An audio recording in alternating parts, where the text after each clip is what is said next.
మీద బురద చల్లే ప్రయత్నం చేస్తున్నారు.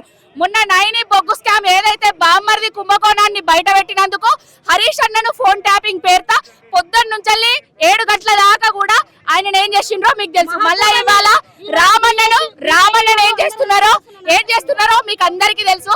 దావోస్ కు పోయి పోలీసులకు డైవర్షన్ పాలిటిక్స్ చేయమని ఆర్డర్స్ ఇచ్చిండు రేవంత్ రెడ్డి. ల్యాండ్ ఆర్డర్ అక్కడ పిల్లలు చచ్చిపోతుంటే వాళ్ళ మీదకి రారు, అత్యాచారాలు జరుగుతుంటే మీరు అక్కడికి రారు, ఎక్కడికి రారు. కానీ తెలంగాణ భవన్లకు బీఆర్ఎస్ నాయకుల మీదకి వందల కొద్ది పోలీసులు వచ్చి ఇవాళ దౌర్జన్యం చేయడం జరిగింది. ఒక కూడా గుద్దిండ్రు, మమ్మల్ని అందరినీ వైర్లు పెట్టిండ్రు. అక్కడనే ఉండాలట, మరి తెలంగాణ భవన్ లోనే ఉండాలట, వేరే కాడికి పోద్దట. రేవంత్ రెడ్డి ఏం చేస్తున్నావు? ప్రజా పాలన అని ప్రజా హంతక పాలనను తీసుకొచ్చి ఇందిరమ్మ రాజ్యం అని ఎమర్జెన్సీ కాలాన్ని తీసుకొచ్చిండు రేవంత్ రెడ్డి అనేటోడు. రేపు ప్రజలు ప్రతి దానికి బుద్ధి చెప్తారు. ఖబర్దార్ బిడ్డ రేవంత్ రెడ్డి, అధికారం శాశ్వతం కాదు. రేపు ఇవాళ నువ్వు ఉండొచ్చు, రేపు మేము వస్తావు.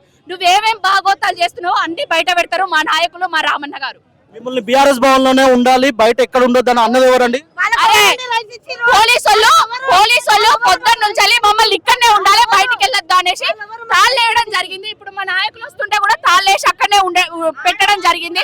ఆడోళ్ళని చూస్తలేరు, మొగలను చూస్తలేరు, ఎవరిని చూస్తలేరు. మొగ పోలీసులను బట్టి ఆడోళ్ళ చేత ఇట్లా నూపిస్తున్నారు. వాళ్ళకే వదిలేస్తున్నాం, వాళ్ళ విజ్ఞతకే వదిలేస్తున్నాం.